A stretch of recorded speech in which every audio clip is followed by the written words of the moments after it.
Jadi Asosiasi Jantung Amerika mengeluarkan abstrak ya bahwa 8 jam intermittent fasting dengan jendela makan hanya 8 jam itu meningkatkan sampai 91% kematian akibat kardiovaskular. Jadi sebenarnya hanya abstrak saja ya. Studinya dilakukan dari 2003 sampai 2018. Ya karena begini jadi banyak sekali orang mulai takut ya. Tetapi ini baru abstrak, jadi belum benar-benar direview, belum benar-benar dilihat, belum benar-benar diperiksa.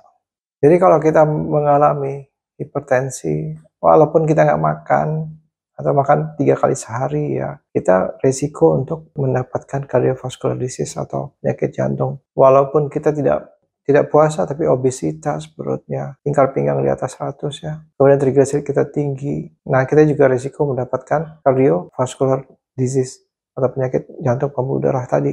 Dan bagaimana caranya untuk menghindari penyakit jantung pembuluh darah? Artinya kita harus turunkan tensi kita, normalkan di bawah 120, 110, tapi dengan lifestyle-nya harus dibenarkan dengan lifestyle. Kalau HbA1c, ikatan dari hemoglobin dan gula lebih dari 5,7, berarti Anda prediabetes, Anda harus turunkan. Kemudian lipid profil lemak juga harus dicek, jadi jangan terlalu banyak trigliserid harus rendah. Caranya mengurangi konsumsi karbohidrat, gula, atau lakukan puasa untuk menormalkan trigliserid sehingga trigliserid akan rendah, sehingga HbA1c juga akan turun. Anda akan jauh dari insulin resisten. Jadi puasa justru mengurangi asupan makanan sehingga tubuh akan mencari resource, akan menggunakan lemak di dalam tubuh untuk dijadikan tenaga karena tidak dapat makanan dari luar. Justru insulin akan rendah. Karena untuk memecah lemak yang keluar bukan insulin, justru glukagon yang akan keluar. Hormon yang lain, hormon yang berlawanan dengan insulin yaitu glukagon yang akan keluar memecah lemak untuk dijadikan tenaga di tubuh kita. Jadi insulin akan rendah, glukagon akan naik. Proses pemecahan lemak, pengambilan lemak-lemak di tubuh, termasuk tadi lemak visceral di dalam usus, di dalam liver, di dalam pankreas, di jantung, di pembuluh darah juga akan diambil. Yang penting juga bahwa gula tidak hanya dapat dari luar, tubuh juga bisa memproduksi dari hormon stres. Jadi kalau saya jarang makan tapi stres saya tinggi, saya merokok, saya tidur juga kurang, saya akan meningkatkan risiko jantung, pembuluh darah. Karena tubuhnya akan inflamasi, akan ada peradangan kronis yang rendah yang terus-menerus kita lakukan tahunan bahkan puluhan tahun. Makin usia makin stres, depresi, anxiety itu udah jantungnya berdetak terus, cepat terus, sehingga akan ada peradangan di pembuluh darah sendiri.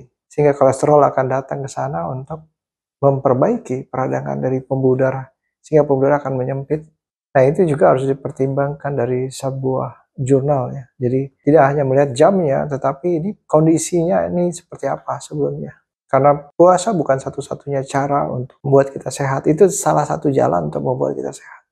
Oh, saya bisa makan nasi dari pagi, siang, sore, malam, tapi saya olahraga 1 jam sehari. Anda cek dengan angka. Angka apa yang dicek tadi?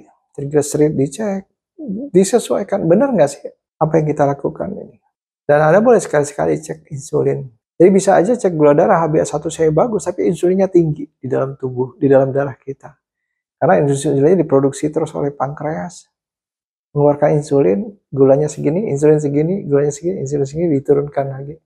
Jadi gulanya bagus dicek laboratorium, tapi insulinnya tinggi. Dan ini lama-lama akan menjadi insulin resisten karena insulinnya terlalu sering tinggi. Sekali-sekali cek insulin. Dan Anda juga boleh cek HSCRP. Mungkin kita makan udah benar tapi stres kita tinggi, bisa jadi. Ya kalau misalnya kita nggak biasa puasa, begitu kita mau puasa, kalau kita mau puasa sebenarnya tubuh sedang stres. Karena biasa mendapatkan energi dari luar. Sekarang berusaha untuk men-switch, untuk mencari energi dari dalam. Jadi kalau misalnya kita begadang, terus kita puasa, makin stres tubuhnya, asam lambung akan terasa asam lambung, masalah di lambung. Saya untuk orang yang memulai puasa, kalau saya selalu berusaha perbaiki dulu tidurnya. Perbaiki tidurnya dan Anda bisa bantu dengan VCO. Nah, VCO bisa membuat lebih cepat, membuat tenaga untuk kebutuhan di otak. Supaya otaknya juga nggak terlalu stres. Nah, VCO. Nah, jadi dari jurnal ini, karena dia masih abstrak, kita tunggulah.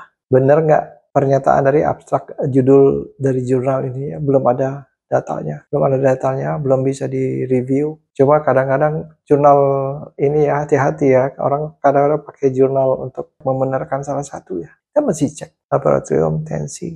Karena banyak orang yang nggak tahu. Begitu medical check up baru ketahuan. Begitu ada masalah baru ketahuan. Saya merasa biasa-biasa aja, tapi begitu ada sakit baru ternyata wah seperti ini. Penting lakukan medical check up, penting. Mudah-mudahan bermanfaat. Sampai bertemu di video selanjutnya.